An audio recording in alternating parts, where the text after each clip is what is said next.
Hello and welcome everyone to smart IAS foundation. Upcoming APSC prelims को ध्यान में रखकर ये जो एमसीक्यू डिस्कशन सीरीज हमने स्टार्ट किया है मंडे टू सैटरडे के लिए, कल इसमें पॉलिटी के एमसीक्यू प्रशांत सर ने आपके साथ डिस्कस किए थे। आज मैं आपके साथ इस एमसीक्यू डिस्कशन सीरीज में मॉडर्न इंडियन हिस्ट्री के इंपॉर्टेंट एमसीक्यू डिस्कस करूंगा और इस तरह से मंडे टू सैटरडे का एक शेड्यूल आपके पास अवेलेबल हो जाएगा जिसमें हर एक सब्जेक्ट को जिससे प्रीलिम्स में क्वेश्चंस आते हैं हम लोग एमसीक्यू आपके साथ डिस्कस करते जाएंगे। ये एमसीक्यू का स्टॉक ना, ये जो एमसीक्यू डिस्कशन का सीरीज है, ये आपकी जो पढ़ाई चल रही है, जो आप फाउंडेशन के बैचेज में कर रहे हो या पहले कर चुके हो, उसमें बड़ा हेल्पफुल होगा सो दैट आप अपकमिंग प्रीलिम्स में एमसीक्यू सॉल्व करने लायक रेडी हो जाओगे। इस सीरीज का, इस वीडियो का जो भी कंटेंट है वो इंग्लिश और एसएमएस दोनों में अवेलेबल है। तो हमारे जो स्टूडेंट्स वर्नाकुलर मीडियम में भी तैयारी कर रहे हैं, एसएमएस मीडियम में भी, वो इन पीडीएफ को ओपन करके यहाँ इंग्लिश और नीचे एसएमएस, इंग्लिश एसएमएस दोनों में कंटेंट है, आराम से पढ़ाई कर सकते हैं। ठीक है, तो हमारे दोनों मीडियम में जो students English and vernacular SMS medium में प्रिपेयर कर रहे हैं, दोनों के लिए ये वीडियो इक्वली इंपॉर्टेंट है। आ जाइए पहले क्वेश्चन पर चलते हैं। पहला क्वेश्चन जो आज हम डिस्कस करने वाले हैं वो मॉडर्न इंडियन हिस्ट्री के सबसे इंपॉर्टेंट पार्ट गांधीयन हिस्ट्री से रिलेटेड है, क्योंकि जब से गांधीयन फेज स्टार्ट होता है ना गाइज, तब से मॉडर्न इंडियन हिस्ट्री बड़ी इंपॉर्टेंट हो जाती है प्रीलिम्स और मेंस दोनों के लिए। फिलहाल हम प्रीलिम्स की बात कर लें। क्वेश्चन क्या है? Who among the following was called by Gandhi ji as his Rajya Guru in May 1915? ये क्वेश्चन रिसेंटली अभी एक एग्जामिनेशन में भी पूछा गया था। राज्य गुरु, गांधी जी ने राज्य गुरु कह के किसको संबोधित किया था? वैसे पॉलिटिकल मेंटोर की बात की जाए तो गांधी जी के पॉलिटिकल मेंटोर कौन? ये आंसर तो तुम्हें मालूम होना चाहिए। नहीं मालूम है तो चलो मैं बता देता हूं कौन। गोपाल कृष्ण गोखले जी के गोखले पॉलिटिकल मेंटोर इनको बोला जाता है। ये कई बार तुमने अपने क्लासेस में, नोट्स में, टेस्ट में पढ़ा होगा, बनाया होगा, पर इनको राज्य गुरु कह के भी गांधी जी ने संबोधित किया था। यहां पर ये कंफ्यूजन नहीं होना चाहिए, क्योंकि ये क्वेश्चन जब एग्जामिनेशन में आता है तो स्टूडेंट ने वहां पे थोड़ा कंफ्यूज होता है कि अच्छा पॉलिटिकल मेंटोर तो गोपाल कृष्ण गोखले का नाम था, पर क्या बाल गंगाधर तिलक या गोपाल गणेश अगरकर या दादा भाई नौरोजी, क्या इन तीनों में से भी कोई नाम है जिसको राज्य गुरु बुला सकते हैं? ये कंफ्यूजन ना हो, इसलिए आपका एमसीक्यू डिस्कशन सीरीज बड़ा हेल्पफुल होगा। फाउंडेशन की जो आपकी तैयारी है ना, उसमें ये और एडिशन का काम करता जाएगा। ठीक है, आपकी तैयारी और बेहतर होती चली जाएगी। यहां पर भी राज्य गुरु का आंसर क्या होगा? गोपाल कृष्ण गोखले। गोपाल कृष्ण गोखले को ही गांधी जी ने अपना पॉलिटिकल मेंटोर या राज्य गुरु कहकर संबोधित किया था। गोपाल कृष्ण गोखले, जो कि जब हम इंडियन नेशनल कांग्रेस की पढ़ाई करते हैं, इंडियन नेशनल कांग्रेस के बारे में मॉडर्न इंडियन हिस्ट्री में पढ़ते हैं, तो हम देखते हैं कि इंडियन नेशनल कांग्रेस में गोपाल कृष्ण गोखले, इसका जो मॉडरेट विंग था, मॉडरेट, इस ग्रुप के लीडर थे। मॉडरेट ग्रुप के लीडर, एक्सट्रीमिस्ट वाले नहीं। हम पढ़ेंगे या पहले तुमने पढ़ा होगा कि एक्सट्रीमिस्ट नाम का भी एक ग्रुप था, पर गोपाल कृष्ण गोखले कौन से ग्रुप के लीडर है? मॉडरेट ग्रुप के, नरम दल वाले, जिनका तरीका वो था कि पहले मुलाकात, फिर बात, फिर बात, फिर बात, फिर बात। इसलिए मॉडरेट उतने पॉपुलर नहीं हुए थे, बट गोपाल कृष्ण गोखले इस ग्रुप से बिलोंग करते थे। कुछ और बातें गोपाल कृष्ण गोखले के बारे में जो मैंने यहां पर इस डॉक्यूमेंट में भी अटैच करके रखा है कि गोपाल कृष्ण गोखले ने एक ऑर्गेनाइजेशन का फॉर्मेशन किया था। क्या नाम है इस ऑर्गेनाइजेशन का? Servants of India society. एक क्वेश्चन के आंसर से दूसरा क्वेश्चन भी कैसे बन सकता है, एमसीक्यू डिस्कशन में ये भी सीखना है हमें, है ना। सिर्फ एक क्वेश्चन का आंसर काम का नहीं है, हमें ये भी सीखना है कि अच्छा इसका और इससे कैसे क्वेश्चंस बन सकते हैं। तो सर्वेंट्स ऑफ इंडिया नाम की एक सोसाइटी है जिसका फॉर्मेशन गोपाल कृष्ण गोखले ने किया था। इसका मेन पर्पस क्या था? सर्वेंट्स ऑफ इंडिया सोसाइटी का मेन पर्पस तो ये रहा कि जो तभी के यूथ थे, उन यूथ को राष्ट्र सेवा के लिए रेडी करना, राष्ट्र सेवा के लिए रेडी करना, पेट्रियोटिक सर्विस के लिए। पर ये राष्ट्र सेवा बंदूक चलाने वाली नहीं थी, वो रिवॉल्यूशनरीज का तरीका था। यहां पे पेट्रियोटिक सर्विस या राष्ट्र सेवा क्या है कि यूथ सबसे पहले अवेयर हो कि अच्छा उसको क्या चाहिए। उसको चाहिए एडुकेशन, उसको चाहिए सोशल डेवलपमेंट। सोशल डेवलपमेंट मतलब जो भी पहले सोशल लेवल्स होते थे उनको एरिडिकेट करना। तो यूथ को ये सारी चीजों के लिए अवेयर करना, ये सर्वेंट्स ऑफ इंडिया सोसाइटी का मेन पर्पस था, जिसके फाउंडर कौन है? Gopal Krishna Gokhale. Servants of India society अपना एक जर्नल भी पब्लिश करती थी इंग्लिश में, जिसका नाम है हितावदा। ये भी याद रखेंगे। तो आज के इस एक क्वेश्चन से आपको गोपाल कृष्ण गोखले, जिनको गांधी जी ने राज्य गुरु बुलाया था, और उनके बारे में और भी इंफॉर्मेशन मालूम पड़ा। जैसा मैंने बताया कि गोपाल कृष्ण गोखले कांग्रेस के मॉडरेट विंग के लीडर हैं, और अगर तुमने ये वाला पार्ट मॉडर्न इंडियन हिस्ट्री में पढ़ लिया है तो मुझे जरा बताना कि कांग्रेस के किस सेशन में या किस किस सेशन में गोपाल कृष्ण गोखले प्रेसिडेंट बने थे। ये तुम मुझे कमेंट सेक्शन में बताओगे। Come to the second question. अब हम सेकंड क्वेश्चन पर चलते हैं। सेकंड क्वेश्चन देखो क्या है। सेकंड क्वेश्चन है विथ रेफरेंस टू स्वदेशी मूवमेंट। एक बड़ा important part modern Indian history का स्वदेशी मूवमेंट से रिलेटेड। क्या बोल रहा है? The Swadeshi movement had its genesis in the anti-partition movement which was started to oppose the British decision to partition Bengal. Actually सही है। 1905 में तभी वायसरॉय कौन था? वायसरॉय था कर्जन, जो कि बड़ा कंगालू आदमी था, कर्जन। वायसरॉय कर्जन ने ये डिसीजन लिया कि बंगाल एक बहुत बड़ा प्रोविंस है, इसलिए उसको वो दो पार्ट में डिवाइड कर देगा।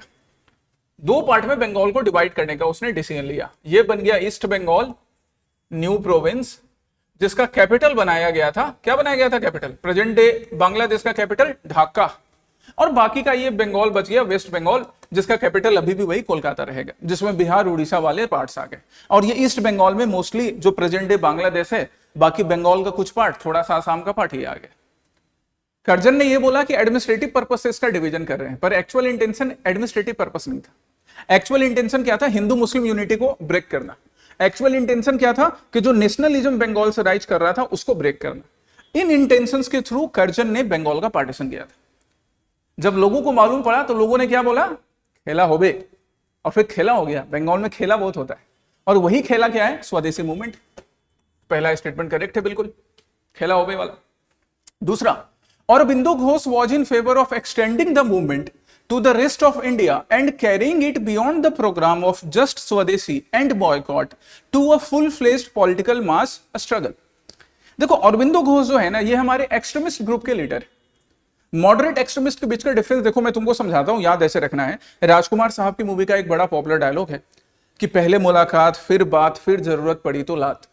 हमारे जो मॉडरेट कांग्रेस लीडर थे ना, उनको ऐसे आप समझ सकते हैं, उनका ऐसा था कि पहले मुलाकात, पहले वायसरॉय से मिलने का समय मांगेंगे, फिर बात मतलब वायसरॉय को अपना एजेंडा लिख कर देंगे, अपना मेमोरेंडम लिख कर देंगे, और फिर उनके सवाल का, उनके जवाब का वेट करेंगे, और फिर वेट करेंगे, फिर वेट करेंगे।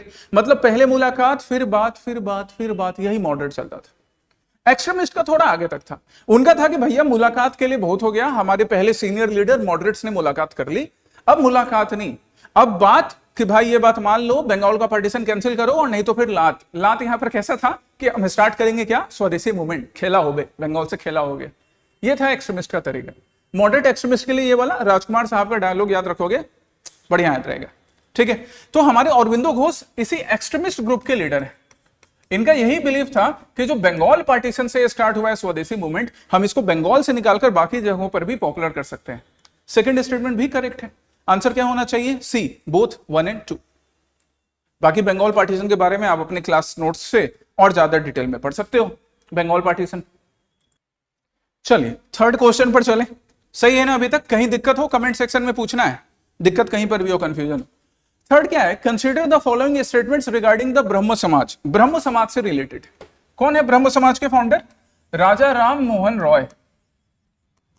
राजा राम मोहन रॉय। अच्छा, राजा राम मोहन रॉय नाम है, कहीं के राजा थे क्या ये? हाँ, राजा थे या नहीं थे? और अगर राजा नहीं थे तो नाम क्या के राजा क्यों लगा है? चाहिए मुझे आंसर तुमसे, पढ़ाया है फाउंडेशन की क्लासेस में तुम्हें। राजा राम मोहन रॉय ब्रह्म समाज के संस्थापक हैं, फाउंडर हैं। पहला स्टेटमेंट क्या? It discarded the faith in divine avatars and reincarnation. देखो एक्चुअली करेक्ट है। राजा राम मोहन रॉय जो है ना, ये इंडिया में पुनर्जागरण के, रिनाइसा के अग्रदूत, फाउंडिंग फादर माने जाते हैं। कि इंडियंस को सोशल लेवल्स को रिजेक्ट करना और सोशल लेवल्स के बारे में समझाने का काम किन्होंने किया? राजा राम मोहन रॉय ने किया। ठीक है, ये चीज याद रखेंगे। और इन्होंने बोला कि हम बंगाल से बिलोंग करने वाले हैं, राजा राम मोहन रॉय। वहां पे मूर्ति पूजा काफी चलती थी, देवी काली की वर्शिप हो रही है, दुर्गा की हो रही है, बाकी गॉड्स एंड गॉडेस की भी हो रही है। इन्होंने बोला कि हम किसी भी मूर्ति पूजा का सपोर्ट नहीं करते, हम अवतार का, रीइंकार्नेशन वगैरह का सपोर्ट नहीं करते हैं। क्यों? क्योंकि उनसे रिचुअल्स एसोसिएटेड होते थे, इससे कई सोशल लेवल्स आ गई थी। ये राजा राम मोहन रॉय जी का बिलीफ था। रिजेक्ट कर दिया उन्होंने डिवाइन अवतार, रीइंकार्नेशन को। Correct. It denied that any scripture could enjoy the status of ultimate authority transcending human reason. ये भी करेक्ट स्टेटमेंट है। इन्होंने ये बोला कि कोई भी स्क्रिप्चर जो ये बोलता है कि वो ह्यूमन रीजन से परे है, ह्यूमन रीजनिंग से, ह्यूमन के असर्शन से परे है, तो मैं वैसे स्क्रिप्चर को भी रिजेक्ट करता हूं।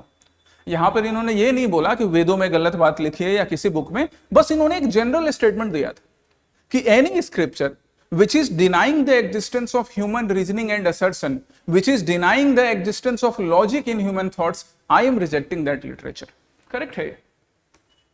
क्योंकि पहले वो चीज चलती थी कि कुछ लोग जिनके पास कंट्रोल था सोसाइटी का, वो ये बोला करते थे कि नहीं, फलाना स्क्रिप्चर में ऐसा लिखा है, सिर्फ हिंदुइज्म की बात नहीं हो रही है, इस्लाम क्रिश्चियनिटी में भी, कि उस स्क्रिप्चर में ऐसा लिखा अगर आप ऐसा नहीं करोगे तो गुनाह हो जाएगा, गलत हो जाएगा, पाप हो जाएगा। इसी चीज को राजा राम मोहन रॉय ने रिजेक्ट कर दिया था।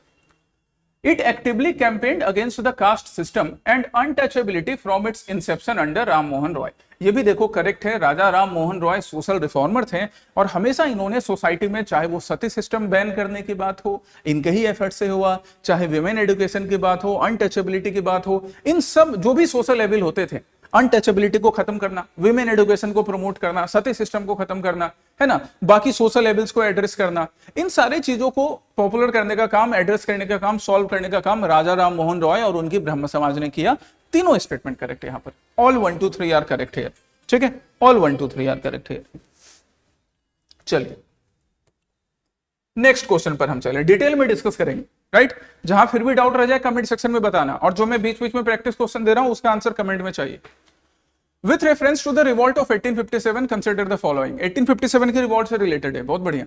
The modern educated Indian middle class enthusiastically supported the revolt to overthrow the British rule। अच्छा, क्या कह रहा है ये? चलो तो फोर्थ क्वेश्चन में क्या है, यहां क्या कह रहा है, the modern educated Indian middle class enthusiastically supported the revolt to overthrow the British rule। Actually not, यही तो एक फ्लॉ था रिवॉल्ट ऑफ 1857 का, कि जो एजुकेटेड क्लास था ना उसको ब्रिटिश नेसेसरी एविल के फॉर्म में अच्छे लगते थे, कि ठीक है ब्रिटिश रूल है, इंडियंस के साथ रेशियल डिस्क्रिमिनेशन हो रहा है, पर फिर भी जरूरी है क्योंकि कम से कम मॉडर्न एजुकेशन तो ला रहे हैं, या मॉडर्न फॉर्म ऑफ ब्यूरोक्रेसी की बात तो कर रहे हैं, आईसीएस वाला एग्जाम, या modern form of political structure की तो बात कर रहे हैं, लेजिस्लेटिव असेंबली का। और दूसरी बात यह भी थी कि रिवॉल्ट ऑफ 1857 में सिपाहियों ने जब स्टार्ट किया था तो कोई नया आइडिया प्रेजेंट नहीं कर पाए थे। उन्होंने बहादुर शाह जफर, जो कि मुगल एम्पायर था, किसी काम का था नहीं, सिर्फ नाम का राजा, काम का कुछ नहीं, उसको जाकर अपना लीडर डिसाइड कर लिया था। इससे भी मॉडर्न मिडिल क्लास इंटेलिजेंसिया या एडुकेटेड इंटेलिजेंसिया खफा था। इन सब चीजों की वजह से मॉडर्न मिडिल क्लास ने सपोर्ट ही नहीं किया था रिवॉल्ट ऑफ 1857। रॉन्ग हो गया ये। सेकेंड क्या, the revolt was accompanied by a widespread rebellion of the civilian population particularly in Awadh. Correct है ये। अवध के नवाब वाजिद अली शाह को ब्रिटिश ने रिमूव कर दिया था on the ground of miss governance. इससे अवध लखनऊ की जनता बड़ी परेशान हुई थी, बड़ी नाराज हुई थी, और जब रिबेलियन स्टार्ट होता है, जब बेगम हजरत महल रिबेलियन स्टार्ट करती हैं तो जनता बड़ी परेशान थी, ब्रिटिश से नाखुश थी, इसलिए बेगम हजरत महल का साथ भी देते हैं। Second is correct. Third, the sepoys fought to establish a modern democratic state in India. Wrong, modern democratic state का तो कोई फॉर्म नहीं था ना। अभी मैंने बताया कि सिपाही क्या एस्टेब्लिश करना चाहते थे, बहादुर शाह जफर को वापस से एम्पायर एक्सेप्ट कर लिया था, तो वो पीछे वापस मुड़ के कहां तक जा रहे थे, मोनार्की तक। That was one of the reason because of which middle class और the educated class did not support. अब हमें करेक्ट ढूंढना है या नॉट करेक्ट ढूंढना है? Not correct. प्रीलिम्स में इस चीज पर भी ध्यान दो, अभी भी तुम लोग टेस्ट सीरीज में, टेस्ट में, क्लास में गलती करते हो। नॉट करेक्ट माने 1 and 3 ओनली, करेक्ट ढूंढ के 2 ओनली मत चूज कर लेना, है ना। ये सारी चीजें भी सही करनी है, इसलिए ये प्रीलिम्स डिस्कशन जरूरी है आपके लिए, MCQ discussion. Next question, next question क्या है, consider the following statements regarding the early phase of Indian national Congress. The safety valve theory regarding the foundation of INC was prominently popularized by लाला लाजपत राय।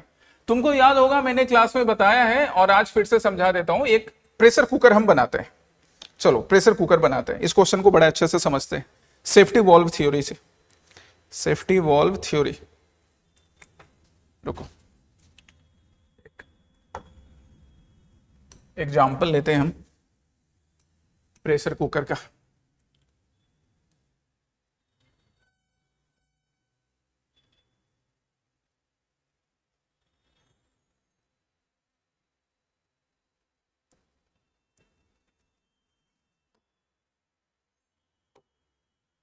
ये हो गया हमारा प्रेशर कुकर, है ना, जिसमें अभी तुमने सुबह सुबह दाल चावल बनाकर खाया होगा, हो सकता है, या कभी खाओगे। प्रेशर कुकर में ये जो बॉडी रहती है, इसके अंदर खाना पकता है, जल्दी पक जाता है। क्यों? क्योंकि प्रेशर को ना टाइम टू टाइम थोड़ा थोड़ा करके रिलीज करने का काम यहां से करते हैं।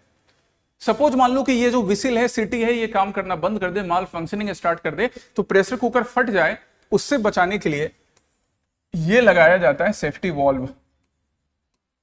Safety valve.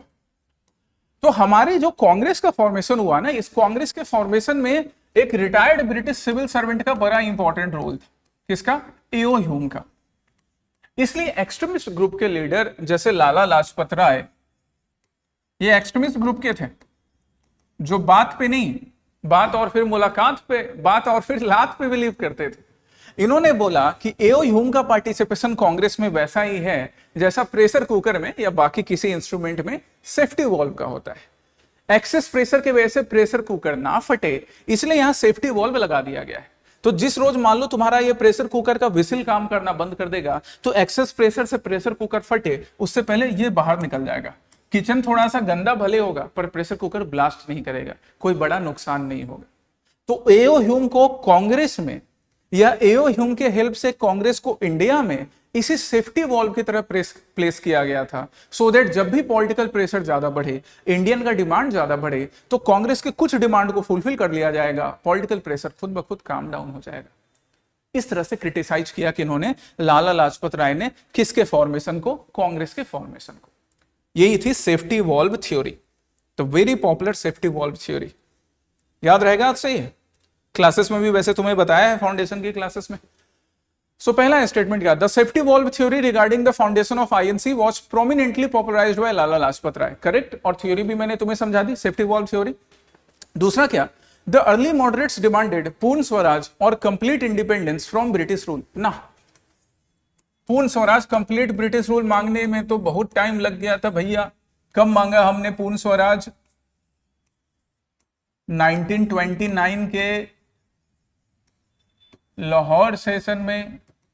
कांग्रेस का फॉर्मेशन कब हुआ है? 1885 में। तो अर्ली कांग्रेस ने कहा पूर्ण स्वराज मांगा।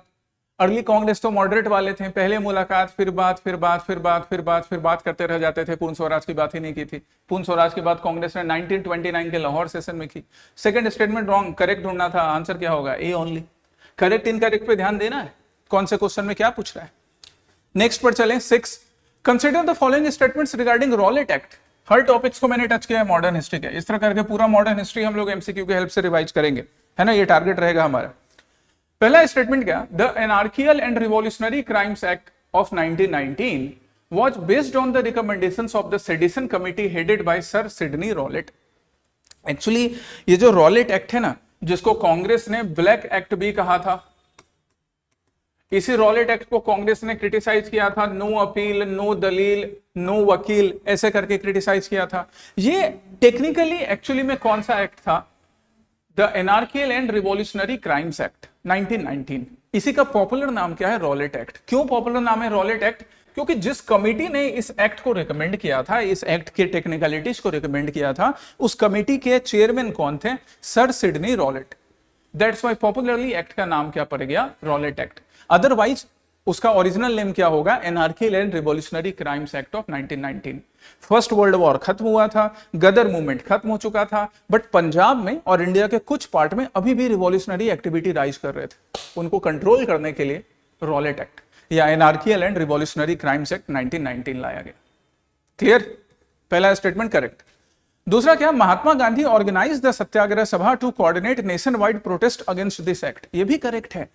गांधी जी का पहला ऑल इंडिया लेवल का सत्याग्रह यही रॉलेट सत्याग्रह होने वाला था, पर पूरी तरह से स्टार्ट नहीं हो सका। क्यों? क्योंकि जालियांवाला बाग में बैसाखी के रोज, अभी रिसेंटली हमने बैसाखी बिहू सेलिब्रेट किया ना, रोंगाली बिहू बैसाखी सेलिब्रेट किया, इसी टाइम में 13 अप्रैल 1919 को जालियांवाला बाग में जनरल डायर और माइकल ओ डायर की वजह से नरसंहार होता है। बेगुनाह हजारों लोग अपनी जान गंवाते हैं। गांधी जी इस चीज से बड़े आहत हुए और यहां पर भी गांधी जी ने एक स्टेटमेंट दिया था कि इस टाइम में जब इंडिया में इतना ज्यादा वायलेंस हो रहा है, अगर अभी मैं सत्याग्रह स्टार्ट करूंगा तो वो एक हिमालयन ब्लंडर होगा, बहुत बड़ी गलती। याद रखना, दोनों स्टेटमेंट करेक्ट है, बोथ आर करेक्ट। आंसर क्या होगा? सी। करेक्ट ही ढूंढना था हमें, ठीक है। हिमालयन ब्लंडर एक और बार रेफर किया है पॉपुलरली। कब रेफर किया है? फाउंडेशन क्लास के स्टूडेंट्स मुझे बताएंगे। नेक्स्ट क्वेश्चन पर चले। नेक्स्ट क्वेश्चन क्या? With reference to non cooperation movement consider the following statements. अच्छा, अब एनसीएम की बात आ गई। ये गांधी जी का पहला नेशनल लेवल मूवमेंट होगा, नॉन कॉपरेशन मूवमेंट है ना, 1920 से 2022। The INC approved the movement at A special session held in Calcutta in 1920। Actually बात सही है। Non cooperation movement Gandhi ji दो आइडियाज को मर्ज करके चलाना चाहते थे। एक था पंजाब में जो कुछ गलत हुआ 1919 के टाइम में उसको, और दूसरा था खिलाफत इशू। दोनों को मर्ज करके गांधी जी क्या प्रेजेंट करना चाहते थे? Non cooperation. पर कांग्रेस तभी अपोज कर रही थी। कांग्रेस ने बोला कि खिलाफत इशू जो है गांधी जी, वो पूरी तरह से रिलीजियस मैटर है, उसका डायरेक्ट रिलेशन कहीं से भी कांग्रेस के नेशनलिस्ट एजेंडे के साथ नहीं है, एंड दैट्स वाई कांग्रेस ने सपोर्ट नहीं किया। गांधी जी ने बोला ठीक है कोई बात नहीं, फिर मैं अकेले ही नॉन कॉपरेशन मूवमेंट स्टार्ट करूंगा। और कब से स्टार्ट कर दिया नॉन कॉपरेशन मूवमेंट? अगस्त 1, 1920। मेरे लिए तो बड़ा खास दिन है अगस्त 1, तुम्हारे लिए भी होना चाहिए, हम सबके लिए नॉन कॉपरेशन स्टार्ट हुआ। जब ये चीज कांग्रेस ने देखा और मूवमेंट स्टार्ट हो गया, तो फिर कांग्रेस एक स्पेशल सेशन ऑर्गेनाइज करती है और जल्दी जल्दी करके इसको अप्रूव कर देती है। इस तरह से यहां कलकत्ता 1920 में कांग्रेस ने स्पेशल सेशन ऑर्गेनाइज करके अप्रूव कर दिया। किसको? नॉन कॉपरेशन मूवमेंट को। यहां पे तुम्हारे लिए एक प्रैक्टिस क्वेश्चन है, तुम मुझे इस सेशन के प्रेसिडेंट का नाम बताओगे, that who presided in this Congress session, ये जो स्पेशल सेशन हुआ है। दूसरा, the movement included the boycott of law courts by lawyers and the public burning of foreign cloth. ये भी सही है। यहीं पर CR दास जैसे पॉपुलर लॉयर्स ने अपनी लॉ प्रैक्टिस छोड़ दी। हालांकि एक और चीज पर उन्होंने ऑब्जेक्शन जताया था, CR दास, मोतीलाल नेहरू ने, किस चीज पर? कि हम असेंबली का बॉयकॉट नहीं करेंगे। बाद में मान गए थे पर ऑब्जेक्शन जताया था, तभी तो आगे स्वराज पार्टी बनती है, जिसको हम आगे कभी डिस्कस करेंगे। फॉरेन क्लोथ को बर्न भी किया था, गुरुदेव ने क्रिटिसाइज किया था इसे, गुरुदेव रविन्द्रनाथ टैगोर ने। Third, Gandhi ji immediately withdraw the movement following the Kakori train robbery. Kakori train robbery बात की, ये अभी नॉन कॉपरेशन मूवमेंट यहां चल रहा है। नॉन कॉपरेशन मूवमेंट किसकी वजह से बंद हुआ था? चौरी चौरा इंसिडेंट की वजह से, है ना। Third statement wrong. करेक्ट ढूंढना है, आंसर क्या होगा? 1 and 2 ओनली। बट आप जाके घर में अगर मॉडर्न हिस्ट्री आपके क्लास में हो चुका है तो आप काकोरी ट्रेन रॉबरी, चौरी चौरा, इन सब के बारे में पढ़िए थोड़ा, स्वराज पार्टी के बारे में। हम तो डिस्कशन करवाएंगे ही, पर आपकी भी पढ़ाई चलती रहनी चाहिए साथ में। Next, 8th question, consider the following statements regarding the civil disobedience movement and the round table conference. बहुत बढ़िया। यहां पे दो टॉपिक हो गया हमारा, CDM, और CDM के बीच में भी क्या चल रहा था? बीच में ही राउंड टेबल कॉन्फ्रेंस। पहली बार ब्रिटिश के according Indians and dogs were not allowed to sit on their table. पहली बार इंडियंस एंड डॉग को साथ में बिठाकर, अब डॉग्स को साथ में बिठाया था कि नहीं बिठाया था वो पता नहीं है। आजकल पेट लवर्स इससे थोड़े नाराज हो सकते हैं कि ठीक है भाई, डॉग को क्यों नहीं हम बिठाएं, हम तो साथ में बिठाकर खाना खिलाते हैं। बट पहले ना एक्चुअली डॉग कहने का मतलब क्या था कि वो जानवर के बराबर इंडियंस को समझते थे। बट पहली बार यही वो टाइम था राउंड टेबल कॉन्फ्रेंस का जब इंडियंस एंड डॉग्स, अब डॉग्स बैठे क्या नहीं बैठे वो नहीं पता, बट बाकी इंडियन लीडर्स को साथ में बिठाकर ब्रिटिश ने बात किया था। ये रेशियल डिस्क्रिमिनेशन था ब्रिटिश का इंडियंस के साथ, कि वो इंडियंस एंड डॉग्स को, डॉग्स मतलब जानवर को, बराबर मानते थे। खैर, राउंड टेबल कॉन्फ्रेंस में साथ में बैठकर बातचीत की। ये सब रेशियल डिस्क्रिमिनेशन भी रीजन थे बिकॉज ऑफ विच इंडिपेंडेंस जरूरी था। बाकी तो कई रीजन हैं ही, बट रेशियल डिस्क्रिमिनेशन भी एक रीजन था। The Gandhi Irwin pact led to the permanent suspension of CDM। नहीं, परमानेंट सस्पेंशन नहीं है। गांधी इरविन पैक्ट जो है, जिसको हम दिल्ली पैक्ट भी बुलाते हैं, है ना, दिल्ली पैक्ट 1931 का, मार्च का, इससे CDM का टेम्पररी सस्पेंशन हुआ था गाइस। क्योंकि गांधी जी जब राउंड टेबल कॉन्फ्रेंस से वापस आएंगे, सेकेंड राउंड टेबल कॉन्फ्रेंस में गांधी जी ने कांग्रेस की तरफ से पार्टिसिपेट किया, तो वो फेल हो जाता है। किस डिमांड पर फेल होता है? वही separate electorate for depressed classes. BR Ambedkar और MK गांधी के बीच व्यू नहीं मिलते हैं और डेडलॉक की वजह से ये second round table conference fail हो जाता है। गांधी जी वापस आते हैं और राउंड टेबल कॉन्फ्रेंस जब फेल हो गया, वापस आते हैं, फिर से CDM स्टार्ट करते हैं। तो परमानेंटली नहीं सस्पेंड हुआ है, रॉन्ग हो गया पहला स्टेटमेंट। दूसरा क्या, Indian national Congress participated in all three? नहीं, ऑल थ्री में इंडियन नेशनल कांग्रेस ने नहीं किया था। इंडियन नेशनल कांग्रेस ने ओनली और only second round table conference में किया था। बाकी फर्स्ट वाले में BR अम्बेडकर ने किया, सेकंड में भी BR अम्बेडकर यहां पे किए। मेन रीजन थे फेल होने का BR अम्बेडकर और गांधी जी के बीच के टसल्स। थर्ड में भी किया था, कांग्रेस ने सिर्फ और सिर्फ सेकंड में किया था। BR Ambedkar was not officially part of Congress, है ना, याद रखेंगे इसको। नाइन्थ क्वेश्चन क्या है? With reference to the government of India act 1935, एक बड़ा इंपॉर्टेंट एक्ट है गवर्नमेंट ऑफ इंडिया एक्ट 1935। याद रखिएगा, लेंथीएस्ट डॉक्यूमेंट है और हमारे कॉन्स्टिट्यूशन के मोस्ट ऑफ द फीचर्स इससे लिए गए हैं, गवर्नमेंट ऑफ इंडिया एक्ट 1935 से लिए गए। पहला स्टेटमेंट क्या? It provided for the establishment of an all India federation consisting of provinces and princely states. Correct है ये। इसने एक ऑल इंडिया फेडरेशन की बात की थी जिसमें प्रिंसली स्टेट्स होंगे, जो राजा लोग होते थे जिनको 1857 के बाद से 1858 से क्या बुलाया जाने लग गया, प्रिंसली स्टेट। क्यों? क्योंकि उन्होंने सॉवरेनिटी एक्सेप्ट कर ली ब्रिटिश के क्वीन की या ब्रिटिश किंग की। और जो प्रोविंसेस थे, है ना, जैसे बिहार था, बंगाल था, उड़ीसा था, असम था, NWFP था, सिंध था, इन सारे प्रोविंसेस को मिलाना सही है। लेकिन फेडरेशन वीक होने वाला था, weak federation. It abolished dyarchy at the central level and introduced in the provinces. ये क्या बात कर रहा है?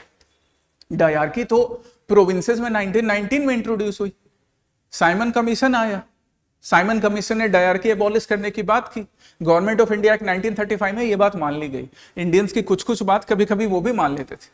वैसे साइमन कमीशन जिसमें एक भी इंडियन नहीं था, उसने ही रिकमेंड किया था डायरकी को प्रोविंस से एबॉलिश करना, बट इंडियंस भी पहले से ये डिमांड कर रहे थे कि भैया ये डायरकी के प्रिंसिपल को हटाओ, हमको पूरा गवर्नेंस करने का राइट दो। तो प्रोविंसेस से डायरकी एबॉलिश करके 1935 में सेंटर में डायरकी रिकमेंड किया गया था।